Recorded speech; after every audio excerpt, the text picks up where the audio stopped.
As I mentioned last year, I've known Chaber Knesset Rabbi Dov Lipman since we made Aliyah, which is now in our 9th year. You must be 11 years, 12 years? 11th year. Right.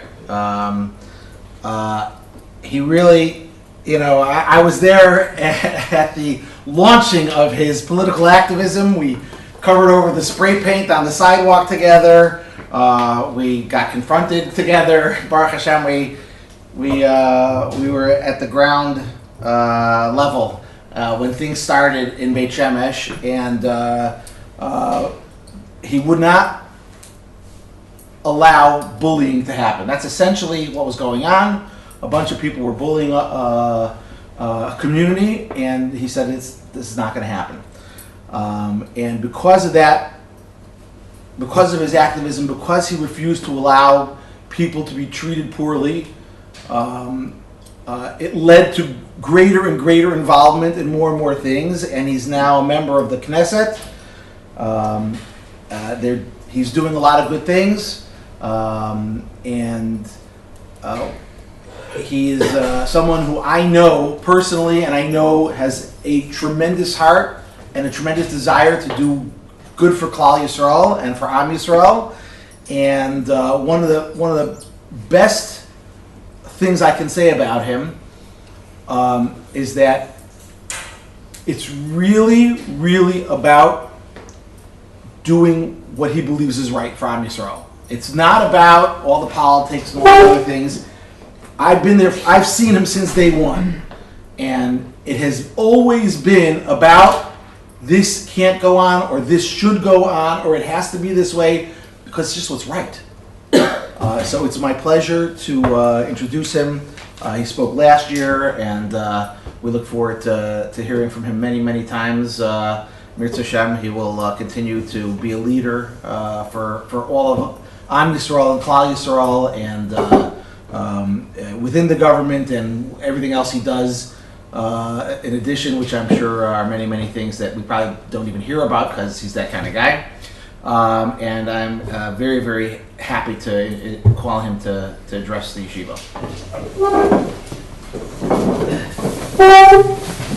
Thank you so much, Shmuel. It really is true. You think back to where we started and the things that we were dealing with, and sometimes you're in an environment and something's happening, and you say to yourself, "This can't be happening.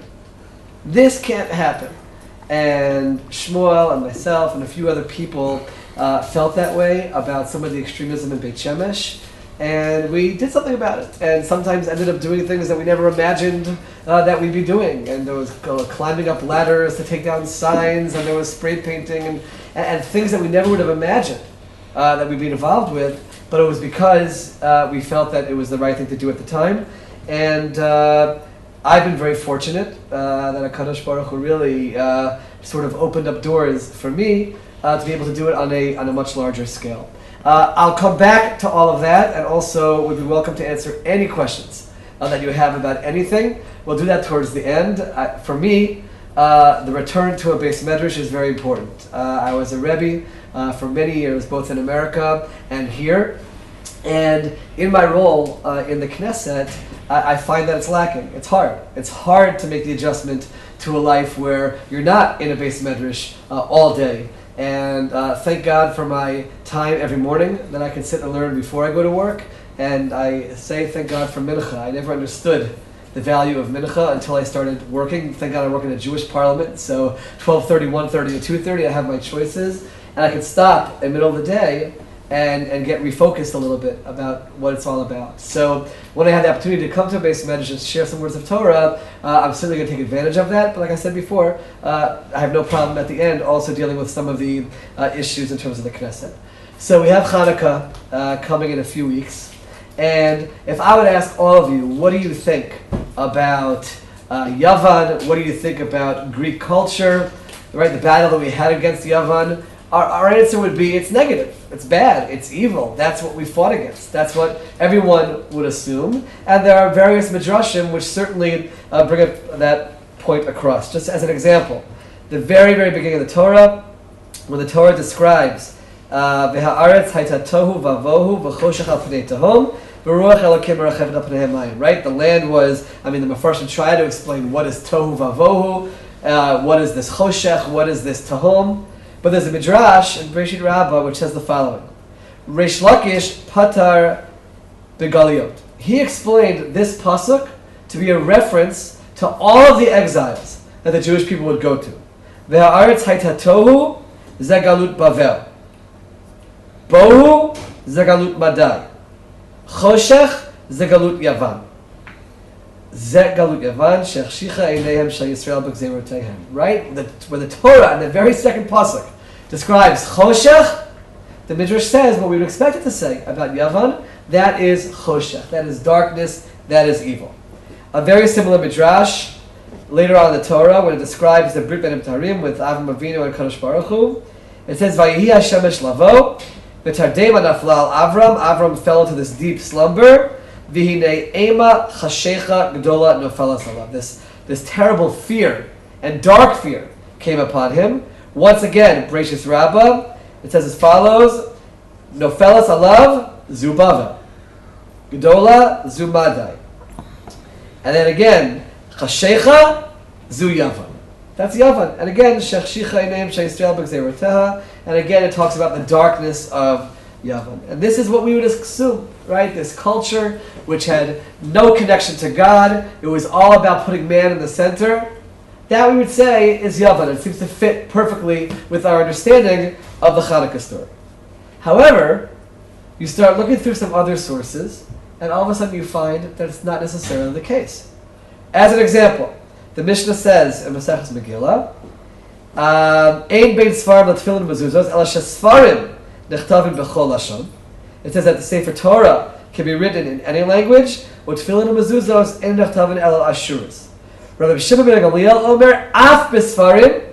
When it comes to a Sefer Torah, lo hatiru, they didn't allow us to use any other language but Hebrew, and lo hatiru sheyichtavu ela Yavanit. You can write it in Greek. You're allowed halachically to write a Sefer Torah in Hebrew, and if you want to use another language, you're allowed to use Greek. Very strange. Very strange. It's the Mishnah, Maseches Megillah. Goes further. The Gemara Maseches Sota talks about what languages people should speak in Israel. And it says, in Eretz Yisrael, either speak Lashon HaKodesh or Lashon Yavanit. Or you can speak Greek. Again, here we're talking about the language to speak in the Holy Land. Lashon HaKodesh we understand. And then it says the other option is Greek. What is that really all about? There's a Zohar, which really brings this all together. The Torah describes bringing a korban, asher ein bamum, a korban that has no blemish. Says the Zohar, what is ein bamum and has no blemish? Da malchut Yavan, de'inun krivin la'arach behemnusa. This refers to Greece. Greece, which is a culture which is very, very close to Emunah. So which is it? Right, on the one hand, we have these two very clear sources, which go along with how we always would understand it, that it's talking about darkness. Yavan is choshech. And then we have these other sources which say a Sefer Torah can be written in Greek. You're in Eretz Yisrael, you can speak Greek. No blemish, the Zohar says, that's referring to the culture of Greece. So we're going to try to reconcile these two ideas. So it's interesting, there's a Gemara in Shabbos which seems to tell us, or hint to us I should say, that there's a very close connection between the Hanukkah story and the story of Yosef HaTzadik, which is also generally the parsha that we read when we come to Hanukkah. Because first, the Gemara in Masechah Shabbos, this is Adaf Chaf Bet Amud Aleph, it says, Ner Shel Hanukkah Shehinicha L'mala Michaf Amah. If you put your menorah above 20 amot, Psula, it's Pasul, Kesuka, fine. Then a few lines later, the conversation about Hanukkah continues. Al-Maraba, Ner Hanukkah, and he describes the mitzvah of how to light the menorah. In between, with no transition at all, right? If you're using an article Gemara, they would give you some kind of a transition. They would tell you how it connects, but you open the Gemara, there's no connection between one statement about Hanukkah and another statement about Hanukkah. Amar Rav Kahana, it brings the pasuk Habor Reik Ein Bo Mayim by Yosef HaTzadik, the pit that he was thrown into had no water. It says, Mayim ein bo, aval nechashim v'akravim yesh bo. But there were snakes and scorpions in it. Random. Hanukkah, Yosef and his pit, and then back to Hanukkah. Now again, there are Mepharshim who explain that the pit was probably 20 amos deep, and therefore that's how we learn that 20 amos is where you can't see anymore. But the Gemara doesn't say that. The Gemara just assumes there's a natural connection between talking about Hanukkah and talking about Yosef. We're going to try to explore that a little bit, and through that, we'll understand a little bit more about Hanukkah and exactly how to relate to Yavam. So we were all taught. I was certainly taught growing up. Let's go back to the story of Yaakov and Esau for a moment. To get to the story of Yosef, I was always taught that Yaakov and Esau were born and they were completely different. Completely different. Different kids, right? You always have the pictures in the children's books. You have this hairy and wild Esau and this tzaddik-looking Yaakov. That's the way we were always taught. Rav Hirsch has an amazing approach to deal with the whole story of Yaakov and Esau growing up. And he says, look at the story for a moment. Rivka feels something happening inside of her. There's this strange relationship. She doesn't know it's twins at the moment, but there's something going on. She goes and she asks God, and she's told. She's told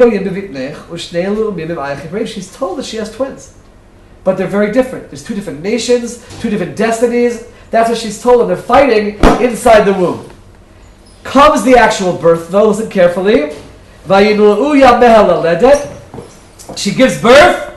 V'hinei, and behold, she has twins inside of her that come out. What's that v'hinei? She was told already that she's going to have twins. V'hinei seems to indicate something surprising. What is she surprised about? V'hinei, she knew already that she's going to have twins. Why does it say v'hinei in this kind of a way?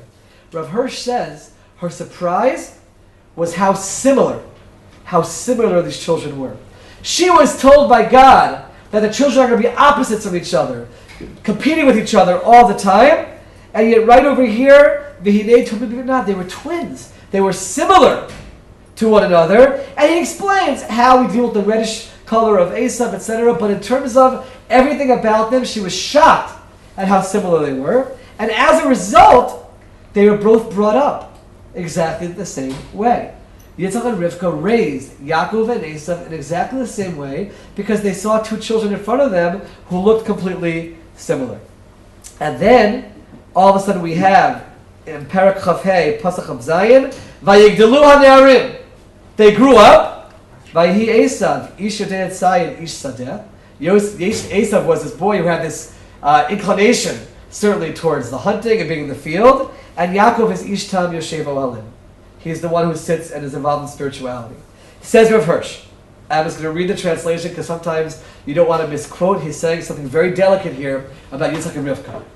Had Yitzchak and Rivka studied Esav's nature and character early enough and asked themselves, how can even an Esav, how can all the strength and energy, agility and courage that lies slumbering in this child be won over to be used in the service of God? And the future Gever be trained to become not a Gibor Tzayid, but a Gibor Lifnei Hashem, not to use his strength, his physical strength for hunting necessarily, but to use it in Avodas Hashem, then Jacob and Esav, with their totally different natures, could still have remained twin brothers in spirit and life. He says, but then you have Vayidalu HaNe'arim. Only when the boys grew into men, they realized that they were on different tracks. Unbelievable. They were raised similar, even though they were so different. Esav's strengths could have been harnessed and used in the right way, but it wasn't done that way, and then we have Esav going off. The way the Mepharshim explain this, I'll take questions in a moment, okay? The way the Mepharshim explain this, basically there was a plan to begin with to have two fathers that were going to share the role of patriarch over the Shvatim. Esav was a father who definitely had an inclination towards the physical. He was going to be the father of the Jewish people for the physical world. He was going to marry Leah and have 6 children, 6 Shvatim. Yaakov Avinu is going to be the spiritual father of the Jewish people, focusing exclusively on spirituality, as his nature was. He was going to marry Rachel and have 6 Shvatim. And this is how the Jewish people will continue with 2 fathers, Yaakov and Esav, who lead the way, balancing together the physical and the spiritual. You continue in the story, and you see, Vayehav Yitzchak et Esav, v'Rivka ohevet et Yaakov. Very strange. Yitzchak likes or is pulled towards Esav. Rivka is pulled towards Yaakov. Before Hirsch explains that they each were pulled towards the opposite of themselves. Yitzchak was this person who was exclusively focused on spirituality. He never left Israel. He was this korban, the sacrifice from the story of the Akedah. He was purely spiritual, never really did anything on his own that we see in the Torah. He saw Esav. He saw this kid who was interested in the outside world and going out and conquering. He was like, that's what we need in the Jewish people. That's what we need for a forefather. Rivka, who grew up with a Lavan, and she saw the dangers of what it means to be very physical and involved in the physical world, she was attracted to Yaakov. She said, Am Yisrael, this budding nation, needs to have a spiritual person like Yaakov as the Av. So we have this sort of break between Yitzchak and Rivka as to who the father should be. But as time goes along, it starts becoming clear to Yitzchak as well that Esav has gone off too far. He tries one last gasp to bring Esav in with the whole story of the blessings. At the end, it doesn't work that way, and he realizes that Esav was a complete fraud, and that there's no possibility of reining him in. Now Yaakov Avinu has to be the leader of both. Yaakov has to take on both the leadership of the spirituality and find the balance and find the way to also be a leader in the physical. And he goes off. Yaakov goes off. Yesterday's Parsha. Vayetze Yaakov. Be'Beersheva ve'elach Harana. He goes there. He leaves the tent of Torah. He gets very involved, obviously, in working, supporting and building family, working for Lavan, etc. And he finds the way to balance both together. We really see that happening in next week's Parsha when Yaakov and Esav meet each other. And Esav talks about how Vayomer Esav Yesh li Rav, I have so much and I want to get more and more. And he says nothing about God, as opposed to Yaakov Avinu, who's also very wealthy, and he says, Chanani Elokim, right? Hashem has given me so much. Yesh li kol, I have every single thing that I need. That's the Av, who's able to balance the two of these together. Okay, so we have Yaakov Avinu taking over the leadership of the Jewish people. He has to balance both of these two together. Now, it's not exclusive spirituality. It's spiritual and physical having to be balanced together. Yaakov Avinu has his children. He has the Shvatim. And we have this strange story in the beginning of Parshat Vayeshev about Yaakov Avinu favoring Yosef. It's problematic. Favoring Yosef? Yaakov Avinu is favoring one child over another. He gives him a special coat. What is that all about? So before I explain, this wasn't just some simple father loving one child over another. This was Yaakov Avinu crowning Yosef as the next leader of the Jewish people, the one who would take over this leadership from him. Why did he choose Yosef? Because he saw in Yosef somebody who balanced together the physical and the spiritual, just like Yaakov Avinu had to do. The brothers, on the other hand, disagreed. The brothers said, wait a minute here. We're looking at this Yosef, and we start seeing things in him which are going to destroy the Jewish people. And just to bring this out, when Yosef comes to visit them, they're in Dotan, and Yosef comes to them, they say in the Pasuk in Perek Lamed Zayin, Pasuk Yutet, Vayomer ish el achiv, hinei bal hachalomot halazeba. Right, here's this dreamer. Yosef was the person who had these dreams. Here's this dreamer. But the Medrash takes that statement a step deeper, and it says, Amar of Levi, Zeh, this guy, our brother, Atid lahasiyem laba'alim. When he says Baal Chalomot, Baal, that terminology is used, they said Yosef is going to lead us to Avodah Zarah. He's going to lead us to Baal. He's going to lead us to go against HaKadosh Baruch Hu because of his nature. And the truth is, there are other Mefarshim, other sources, which seem to indicate that they were right about Yosef's nature. For example, when it describes Yosef, at the very beginning of Yosef's story, it says, V'hu na'ar. He was a young boy. And the Medrash of Beishas Rabbah says, Hu na'ar shahaya oseh ma'aseh narus. Yosef acted like, for lack of a better term, a teenager. B'mashmesh be'enav matla ba'kevav matakin b'saro. He was always worried about how he was walking, how he looked when he walked, how his hair looked. He was always concerned about his physical appearance. And that for the brothers was a sign that he was outside the fold of spirituality and that he was too focused on the physical. That was his nature, and they foresaw a disaster if Yaakov Avinu names him to be the father of the Jewish people. So much so, there's a midrash, Tanchuma in Parshas Kisisa, which talks about when Aaron HaKohen makes the Egel Azav, and the midrash describes how Aaron took the same slate. When they had to bring Yosef's body out of the Nile, they had a slate which said LiveShiur, right? A rise bull, referring to Yosef. And then Yosef's coffin came out of the Nile. Aaron took that same slate and threw it into the fire, and out came the Egel Azav. And the Mepharshim explained that, showing you that somehow in Yosef was the potential to go off. There was the potential there for Avodah Zarah, as the brothers suspected. Yaakov Avinu believed that Yosef had the ability to have the balance. He was able to be somebody who was spiritual, physical, very physical, but also spiritual. Let's go to the end of the story for a moment.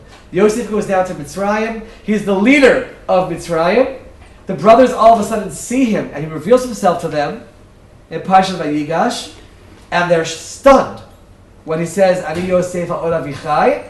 Some Midrashim explain they wanted to kill him right there and then, because they saw what they believed true. They feared that he would become pagan, and here he is, the leader of pagan Mitzrayim. We have to kill him right now before anybody thinks about taking him as the leader of the Jewish people. But Yaakov Avinu was right in his assessment. Yosef found this way to have this balance. On the one hand, yes, he did have an inclination towards the physical. He was involved in the physical world, but Yosef was able to find that balance and be spiritual. He's the only person that we call Hatzadik. Right? To be a tzaddik, be isolated completely from the world and be holy, that's relatively easy. Yosef found the way to be involved in the world, and yet he was able to withstand the temptations which came his way and was able to remain a tzaddik, remain pure. He's the person that we crown as Yosef HaTzaddik. How does that relate to Chanukah? So there's a key Gemara on the Mishnah that I mentioned before. The Mishnah said that you can have a Sefer Torah that's written in Greek. The Gemara says that it says, Yaft Elokim liyefes. Right? God says in Parshas Noach, very beginning of the Torah, there is tremendous beauty given to Yefes, which is ultimately Greece. Tremendous beauty from God is given to them, v'yishkon ba'ohalei Shem. And the Gemara says, Yafyuso shel Yefes. When is there beauty to Yefes? When it's used ba'ohalei Shem, in the tense of shame, which relates obviously to Am Yisrael. The beauty of the physical world, the beauty that Hashem gave to Yavan, and it's beautiful in their arts and their all understanding and architecture and other things that they brought to the world. It's all beautiful, but not when it's in a man-centered world.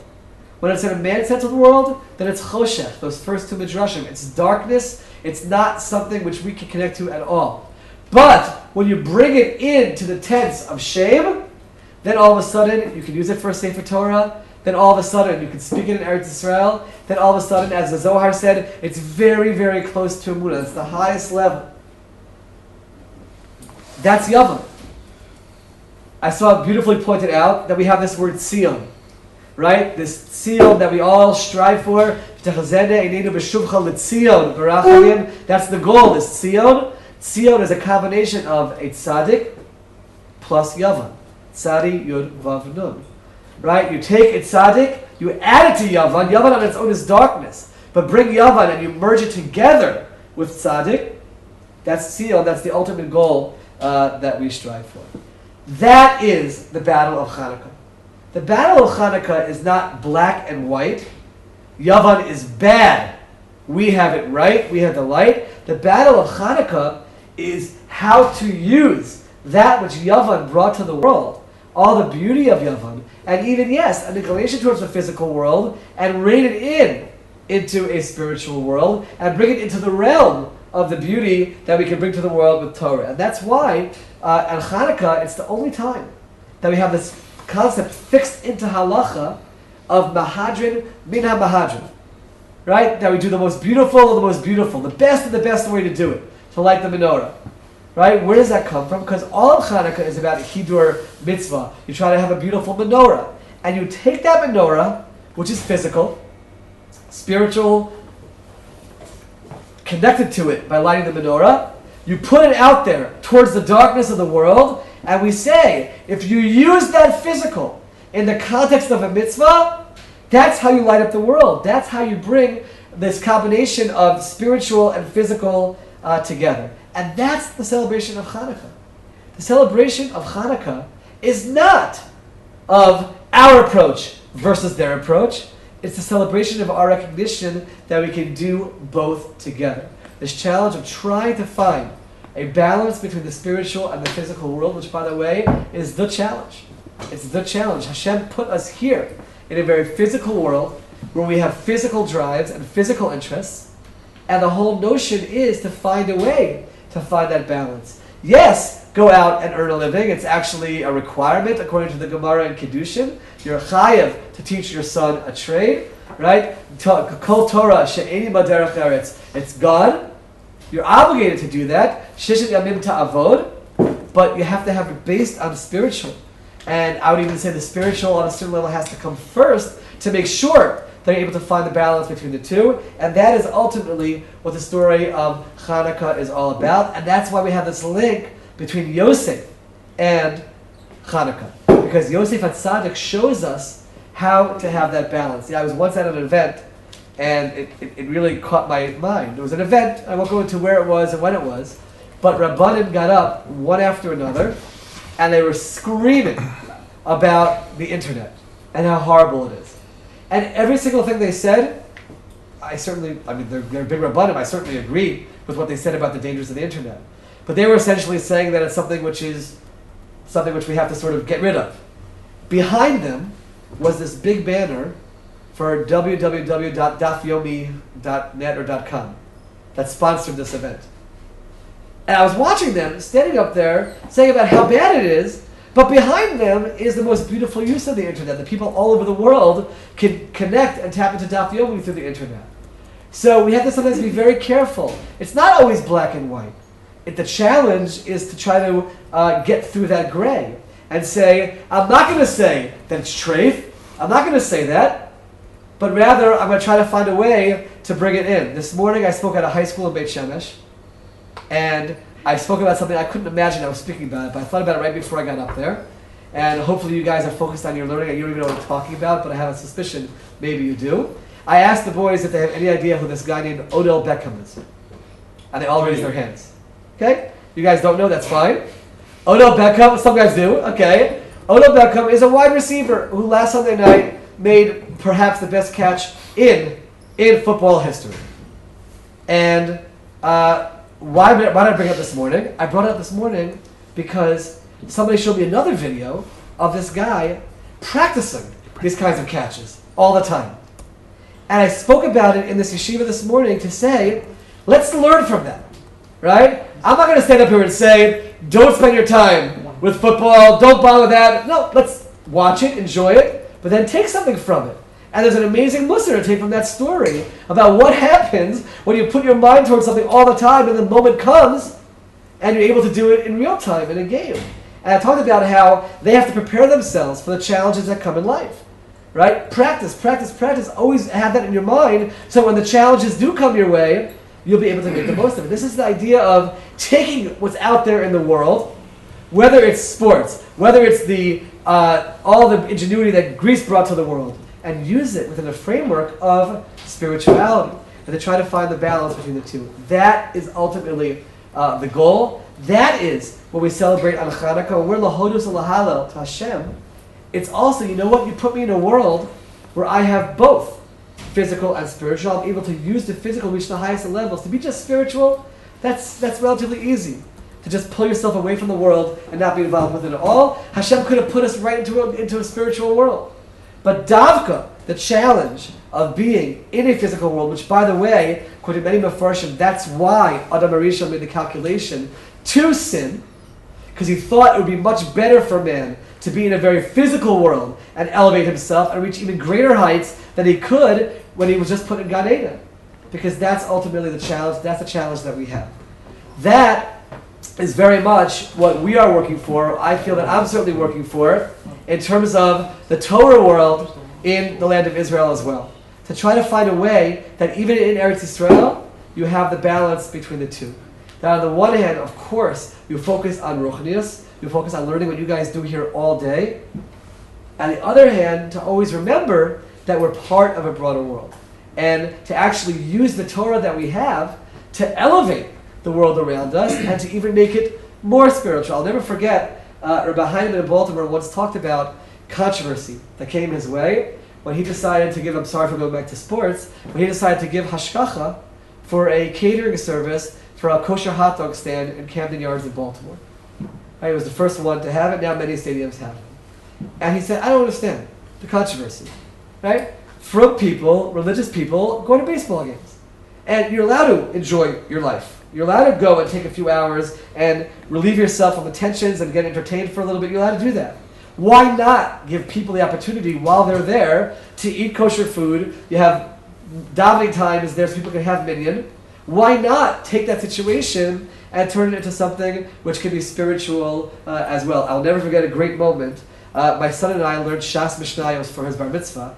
So in order to do that, you have to learn a lot, and you have to learn whenever you can.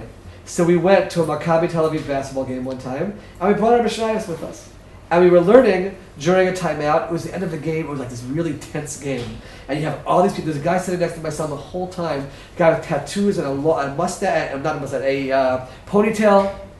And the whole game, cheering for Maccabi Tel Aviv, fine. It's a timeout right before the end of the game. And my son and I open up our Mishnayot, and the guy says to my son, he goes like this, he goes, Talmud Chazak, learn well, we need it. We need it from Maccabi Tel Aviv.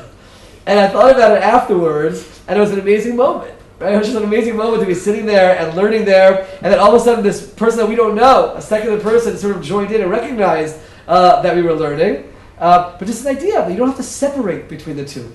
You can have a life which is physical, obviously within the confines of halacha, and also spiritual, and that way you can actually elevate the spiritual and bring it to a whole nother level. That is the challenge of Hanukkah, and that is what we should be focused on in Hanukkah. To find how we can take whatever it is from Yavan, and we all grew up in a culture of Yavan, try to find a way, how do we make that holy, not pull away from it. Now by the way, in order to get there, you sometimes have to pull away even more, right? Sometimes you have to. And separate yourself from it. And yeshiva should be a place where you're able to focus on spirituality.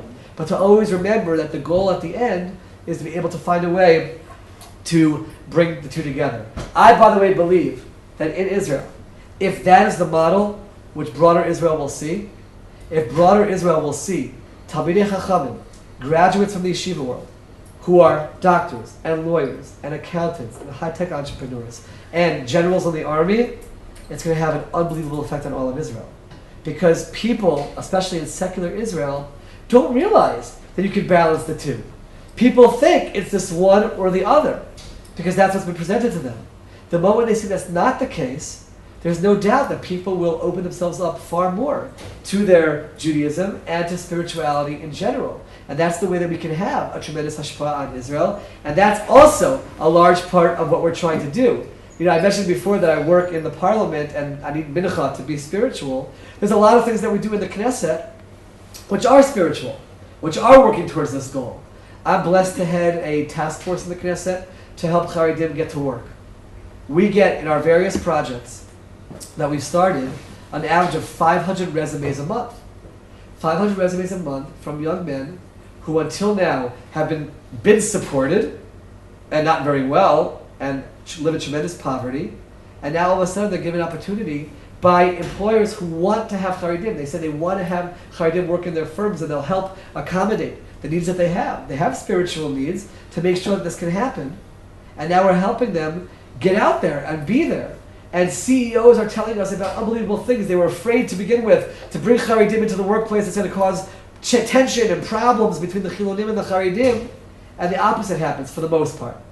The opposite happens. They learn about each other, and now all of a sudden Charedim can invite Chilonim over to their smachot, to their happy occasions, and they can do things together and realize that it's not one or the other. You know, I received a lot of criticism for being involved in a party which is largely secular.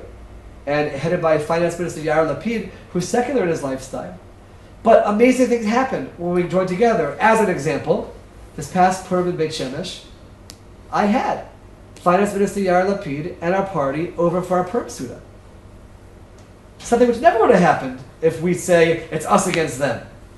But now all of a sudden you bring together, and a secular member of Knesset in our party, Ruth Calderon, gave an amazing Dvar Torah at the table about Vashti versus Esther. Amazing.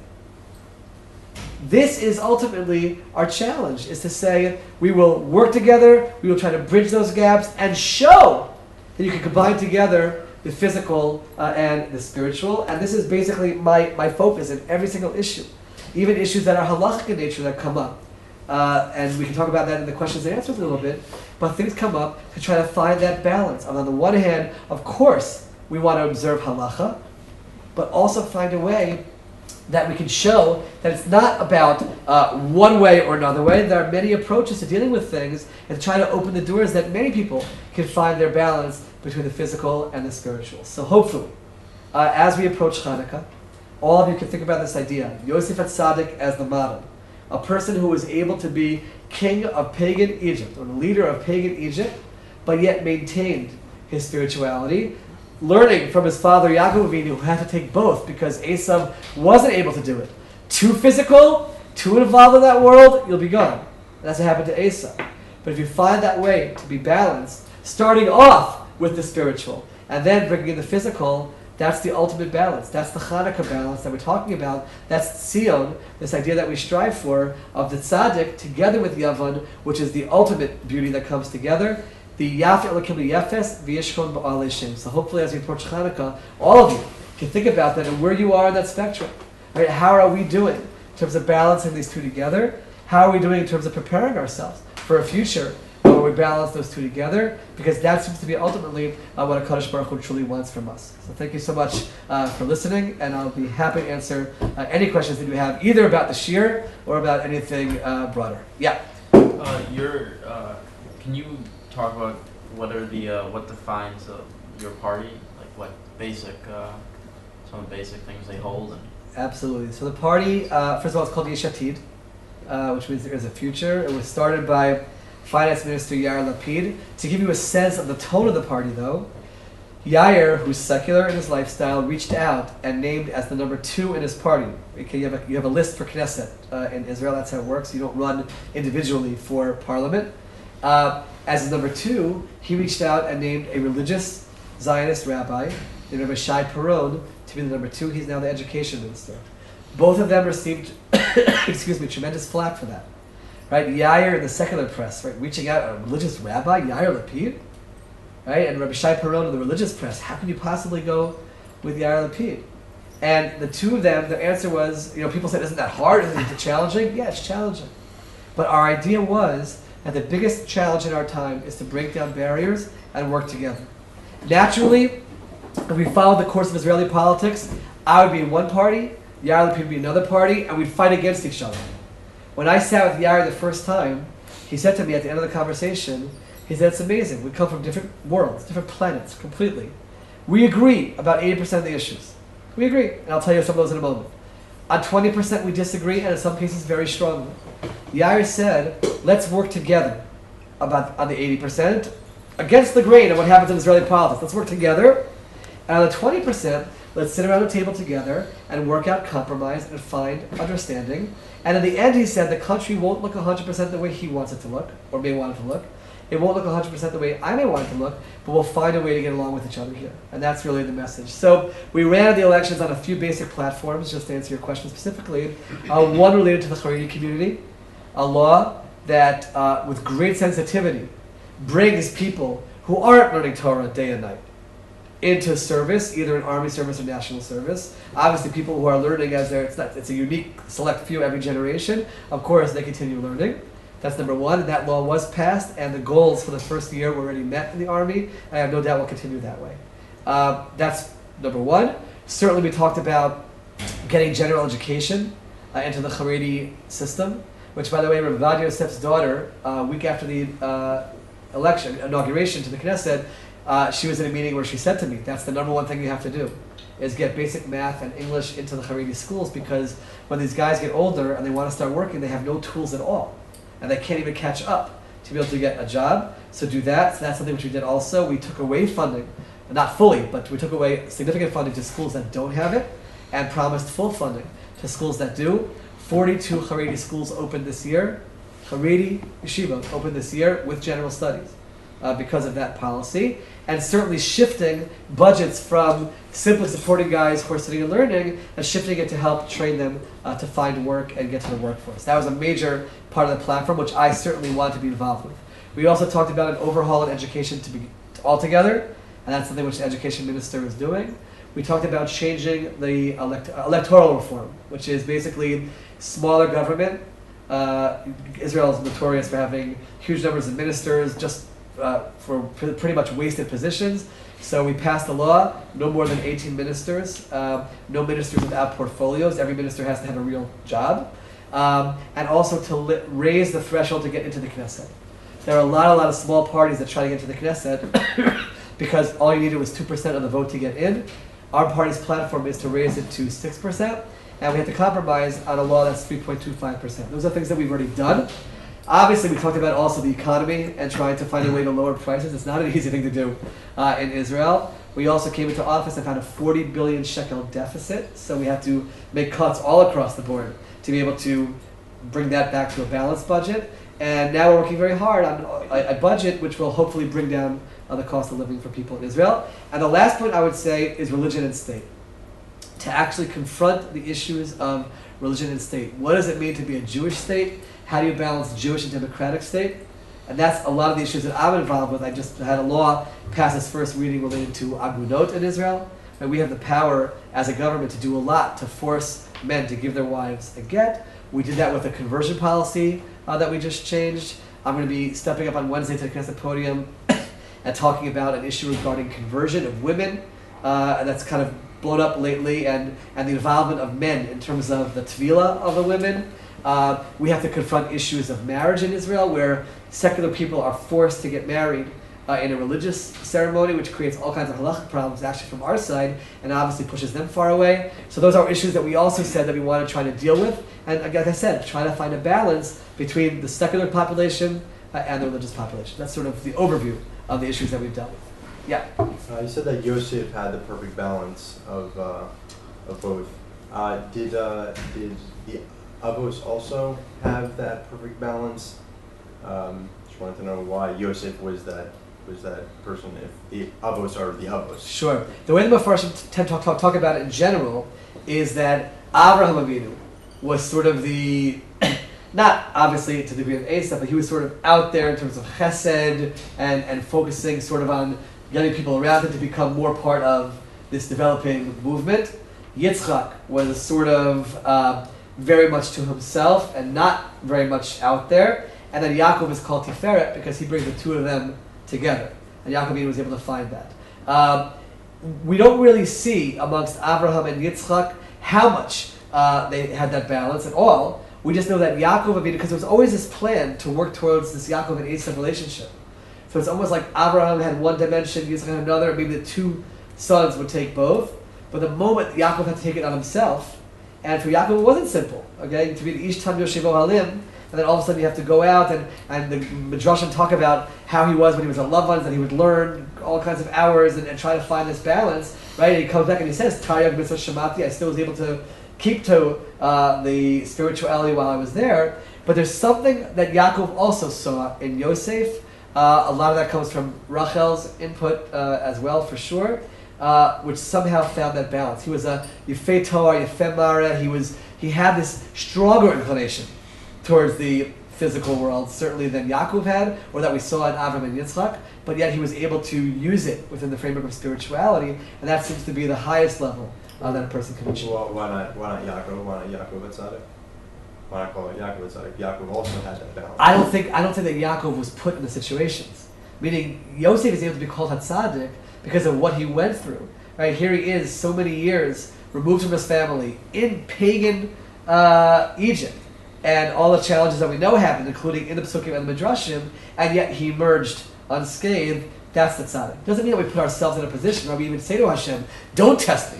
Right? We don't want to be in that situation ultimately, but he was, and he was able to emerge. That's why we could crown him as a tzaddik. But he was focused on his appearance, correct? Yeah. So There's nothing that one of the things you learn from that is that you should. By the way, I always point this out. When you look at pictures, let's say, of many of the yeshivot, even in Europe, my grandfather, for example, Zechor Livracha, went to a yeshiva called Nitra, and he talked about how they were told you have to dress with dignity. You're a Ben Torah, right? You dress to go out in the world, showing that you look very proper. And you see pictures of Slobodka and other yeshivas, and you see the way they were dressed. They were very, very dressed, but I don't think they were focused on this hair and that hair. Not this. That's when he was younger, and then he found a way to find the balance. But there are very big rabbanim, including a Rosh Yeshiva of mine, who always made sure that he was put together, and he looked put together, including his hair. Wasn't something which, it's not your focus, you're not thinking about it all day long, but you present yourself a certain way to the public that is a part of Yiddishkeit. So Yosef wasn't doing the wrong thing? When he was younger, he might have shown a little bit of an extreme nature towards it, which is what made the brothers worried. Yaakov Avinu somehow had the understanding or the trust that he was going to be able to find that balance. Sometimes along the way towards finding a balance, you go extreme in both directions. That certainly happens. You get people who go extreme to the physical and then come back. You get people who go to the spiritual and then come back. But the ultimate goal of this path is to try to find the way towards the balance, and Yosef is able to. We're not saying that when he was 17 years old, what he was doing was necessarily good. The brothers saw something bad, and he found a way to rein it in. That it wasn't all the time. It wasn't something which he was consumed by, but yet he found the balance between the two. Yes? I'm sorry, did you say that that Yitzchak and Rivka sort of, kind of messed up with Esav in his upbringing? Yeah, Rav Hirsch actually says it pretty straightforward. Meaning, I would never say it on my own, but that there was a lack of, they thought that they were similar in nature, and as a result they raised them exactly the same, but then by Yigdalu Hanarim, all of a sudden they realized that it wasn't the case. So they could have prevented it. It could have been. I mean, that original plan could have been prevented. That's what Rav Hirsch says. Yeah, just on that, isn't that the whole thing when it says that, like the Medrash, that Yitzchak saw like the opening of Gehenna opening up when he realized that it was Esav? So I guess he realized the mistake. The mistake that he made, 100%. And that's actually, on that pasuk, is very standard in the Mefarshim, that he realized that he was some mistake. The way Rav Hirsch says it, actually, I have the exact quote here, because he realizes that Yaakov fooled him, right? He thought Yaakov was Esav, and listen to this line. If the simple man could succeed in convincing Yitzchak that he was the trapping man, then certainly the trapping man could succeed in pretending to be the simple man. Fascinating. Yitzchak realized that he was susceptible to being fooled. The moment he realized that Yaakov fooled him, he said, wait a minute, Yaakov, the Ish Tam Yoshiv Ohalim, was able to trick me? Certainly Esav, who was more physical, was able to trick me all along, and my analysis was wrong, and I'm not able to bring him in. Exactly right. Yeah. You had mentioned a little earlier about being sure with all these decisions that we still have like a Jewish state. I was just wondering if maybe we'll explain a little bit about the whole little bit like controversial bill that's going on. Yeah, what a silly controversy. Let me explain it to you. Right. So that's also not silly for you to ask it. Silly right. that it's out there. I was wondering if you could just maybe explain Absolutely. a little what the bill is about and So, why there's controversy. well, let's go back for a moment. Sure. In May 1948, David Ben-Gurion stood up and he read the Declaration of Independence. And he said, I am here to declare, what did he say? A Jewish state. Medina Yehudit, he Medina Yisrael. That's what he said. The word democratic actually doesn't appear there. In the Megillat Atzmaut, in the Declaration, it also says a Jewish state that will provide equality and rights to everyone, which is also consistent with what a Jewish state should be. That's what he said. In 1992, a law was passed called a constitutional law. Let me just explain. Israel doesn't have a constitution. We have constitutional laws, which means that you need a majority of 61 to undo it. Generally, the law in the Knesset, you just need a simple majority. Right? My law that passed a few days ago, it passed 39-0, because that's who was in the room at the time. You don't have to have 61, which is the majority of the 120. To undo a constitutional law, you have to have 61, which is not easy to get 61 people in the Knesset to agree about something. So it has a certain force to it. In 1992, they passed a law called Kvod Adam V'Cheruto, which means that human beings have dignity and they have freedom, and Israel has to make sure that it gives all human beings who live here that freedom. That was the law. sort of reaffirming the last part of the Declaration of Independence, that there's equality. But what happened was, because you had that constitutional law, but no constitutional law talking about Jewish state, there are judges in the judicial system, especially the Supreme Court, who started making decisions, as they're required to do, based on constitutional laws that were giving more focus and more force to equality than it was to the Jewish nature of the state. And that actually puts Israel as a Jewish state in danger if judges are doing that. So many years ago, actually in the Kadima party, the idea came up for a law that establishes in constitutional law Israel as a Jewish state, to have the balance. You have two constitutional laws that say both. We, in our party, for example, Yesh Atid and Finance Minister Yair Lapid, we are super in favor of a Jewish nation state law. We think it's very important for Israel, and it should happen. What are we against? The Prime Minister, I don't want to get into the inner workings of why, he brought one version. There are about 10 versions out there. He brought one version to the government, and then was going to force us to vote on it.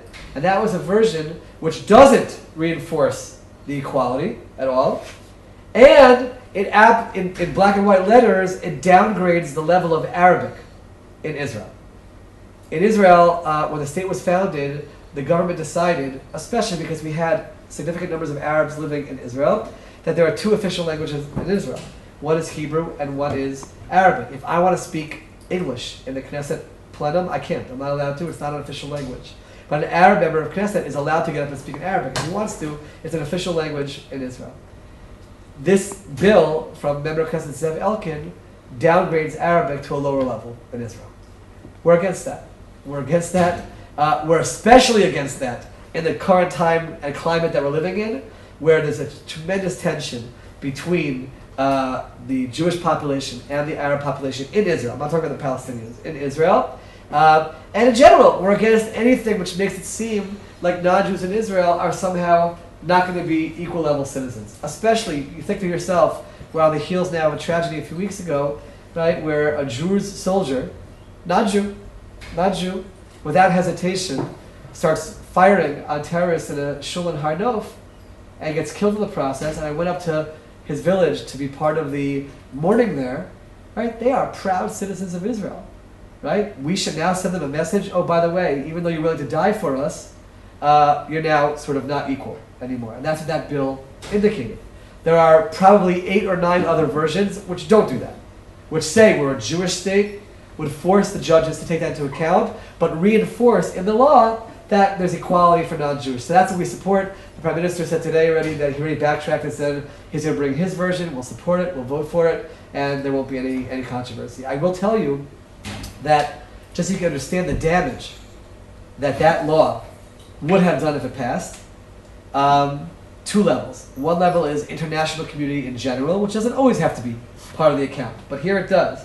When in England, the Times of London #1 headline last Monday said, Israel to declare Arabs as second-class citizens. Now, why is that bad? Okay, you could say good, bad in terms of what the world thinks of us. But that day I had a conference call with leaders of the Jewish community in England, and they said there are going to be massive attacks against us. People who are right-wing politically on Israel politics said you have to stop this. Because if this law passes as it is, there's going to be danger to Jews in England.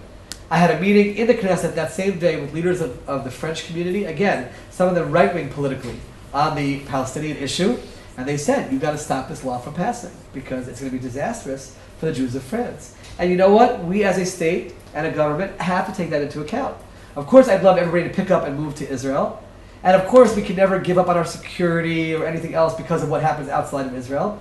But if it's a question of a little nuance in the law, and we can protect Jews around the world by doing it the right way, that certainly is our obligation. So the law that's going to come to a vote in the Knesset is actually going to be a balanced version, and we'll put into a constitutional law that it's a Jewish state. Yeah. So you said you're pro having secular marriage as valid marriage in Israel? Didn't say that. We sat down for about 5 months, 5 of us in our party, to work on what is our platform going to be. And our decision was that there's going to be 2 paths in Israel. One is marriage. Marriage in Judaism, in a Jewish state, is always Kedat Moshe Yisrael, done under a chuppah through the Rabbanut. And then there's going to be also a pass called civil unions. Civil unions. And it's a little nuance, but it's an important nuance, where it's a civil contract between two people, and they're given rights as a married couple. Now, just so you can understand why that's important, from a religious perspective, and I want you guys are learning in yeshiva, you can understand this. I've been Masada Kedushin at weddings in Israel. And you have two people before you. Imagine for a moment you have two secular people. Their only choice of getting married in Israel is this way. Through the Rabbanut, under a chuppah, according to halacha. About 9,000 couples a year go to Cyprus to get a civil marriage. But if you stay here, in the country where you live, in the country where you fight, in the country where you die to fight for the land, you're forced into this track. Now you have two secular people in front of you. I forced them, right? That's what the country does, to get married, Kedat Moshe Yisrael. They are now halachically married. She is now in the category of an Eshet Ish. What happens? The two of them are completely secular.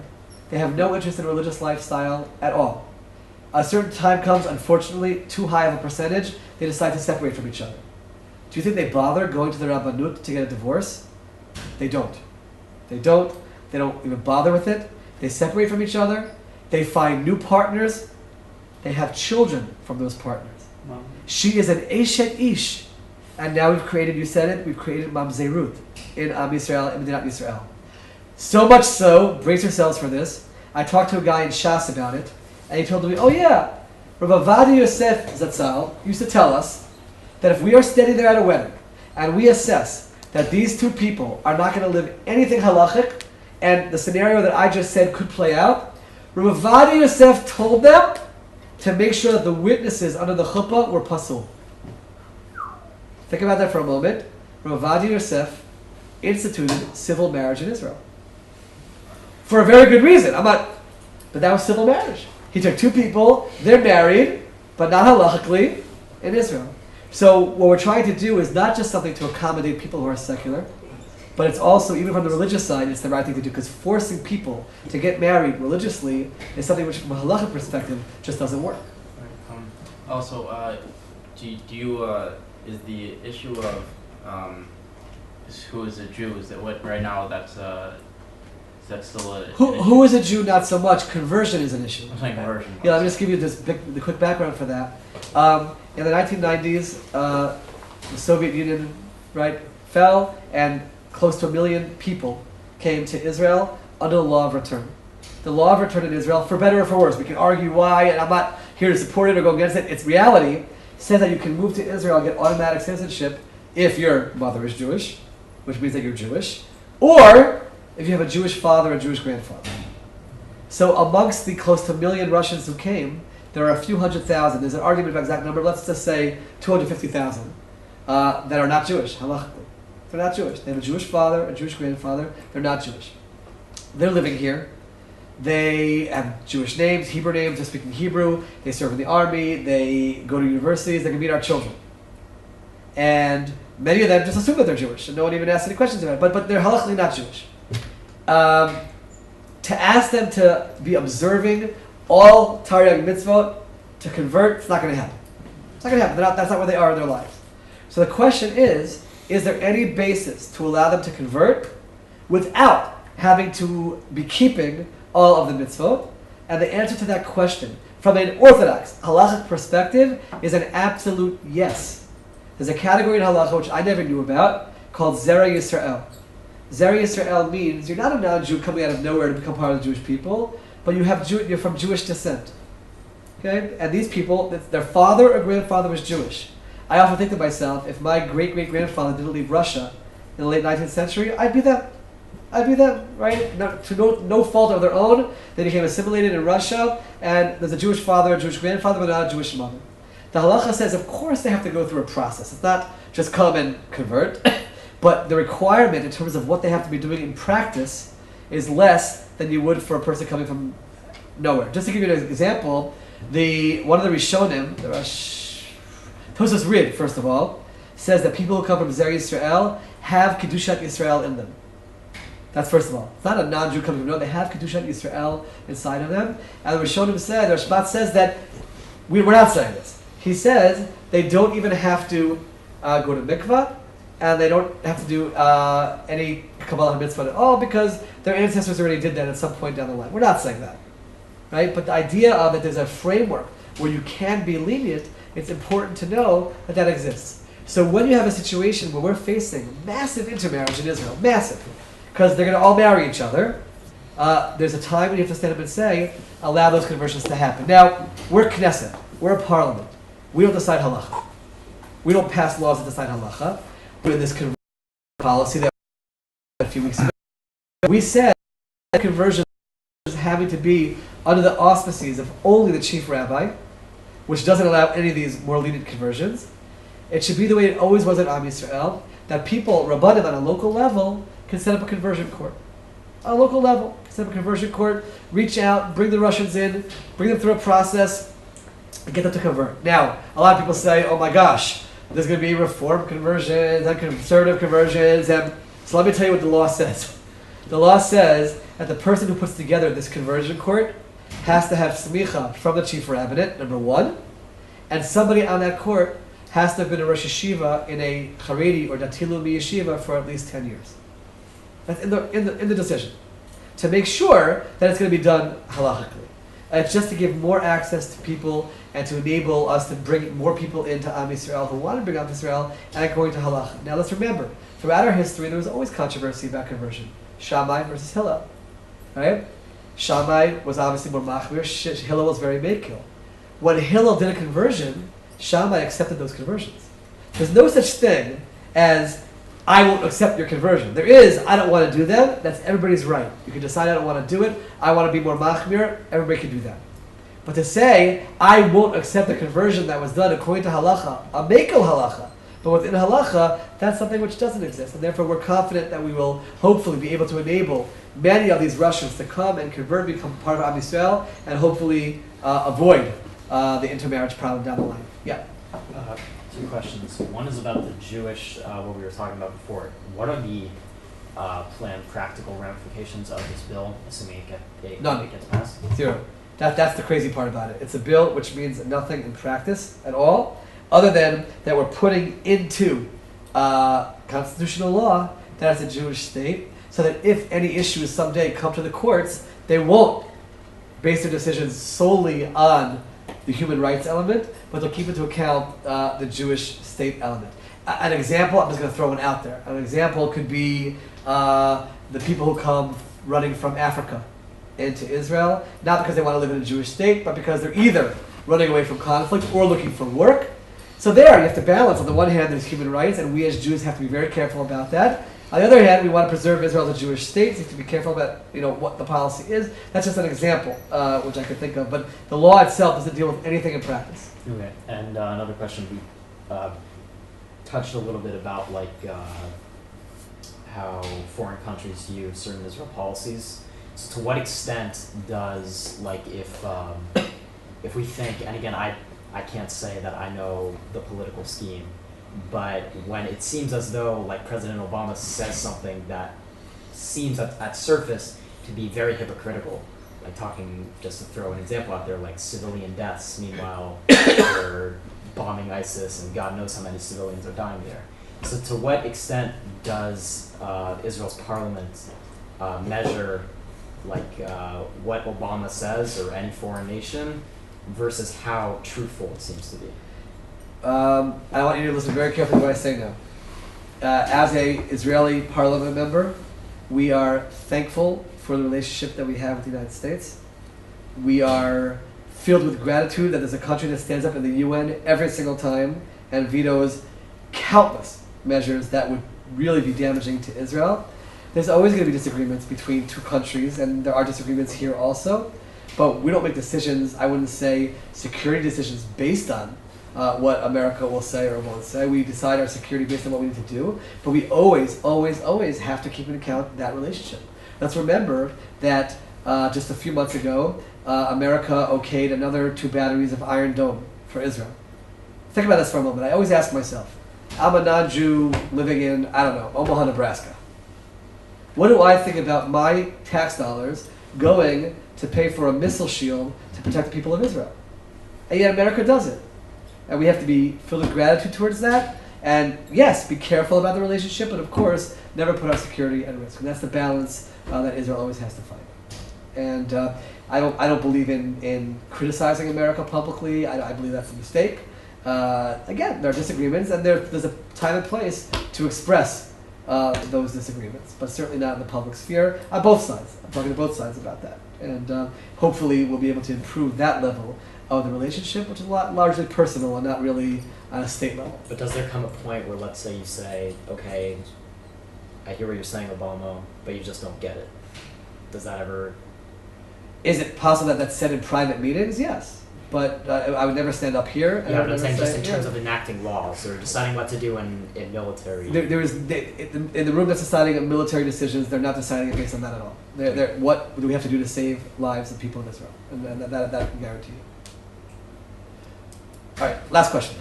Yeah, how do you balance? I don't know how involved are you with what the army does, but how does the government balance the chiyuv to save Jewish lives versus the public opinion? So first of all, I'm not involved very much at all. There's an army that makes decisions. There's a security cabinet, which certainly directs them in terms of what government policy is going to be. But when it comes to the operations themselves, that's the army. Right. I sat in a television studio with with a general named Richard Kemp, who was the head of the Allied forces in Afghanistan. He's from England. And he said there's no country in the world that takes civilian casualties into account like Israel. I met an Israeli Air Force pilot who called off one of his missions 17 times because he saw civilians. And I want to emphasize, not just because what will the world say. It's because of who we are. That's the kind of people we're trying to minimize civilian deaths, and at times we do put our own soldiers at risk. I know a soldier who was killed in Operation Defense Shield Magen in Jenin, and he lost his life because of our concern for civilian life. So halachically, that's probably not correct. I don't know what the answer is halachically. Meaning, I'm not paskening from a halacha perspective. Nefesh overrides everything. So you're killing a Jew in terms of... Right, but the question is, you can be inspiring far more killing and Jewish lives to be lost if you don't act delicately, right? Meaning, you have to think about that for a moment. When some certain decisions, you might think at the moment I'm saving a life, but how many more lives am I saving by acting properly as opposed to the other way? We can go through and do whatever we want to Gaza if we want, but what is that going to mean in terms of Jewish lives that are lost? So you have to always find that balance. And I'm very proud of our army, and the soldiers are amazing when they talk about this. They're fine. They say, we do what we're told to do, what we're commanded to do. And if that's the policy, then that's part of this balance of, right, on the one hand, you want to preserve Jewish lives, but also it's for a Jewish state, which wants to be the most moral army in the world. That's what we want to be. So you sort of have to find that balance. Thank you so much, guys, for listening so quietly. I'll leave some business cards here. If you have any further questions, ideas, criticisms as you follow during the course of the year, you can be in touch either by email or on Facebook. I answer it, and we'd love to continue the conversation. Thank you.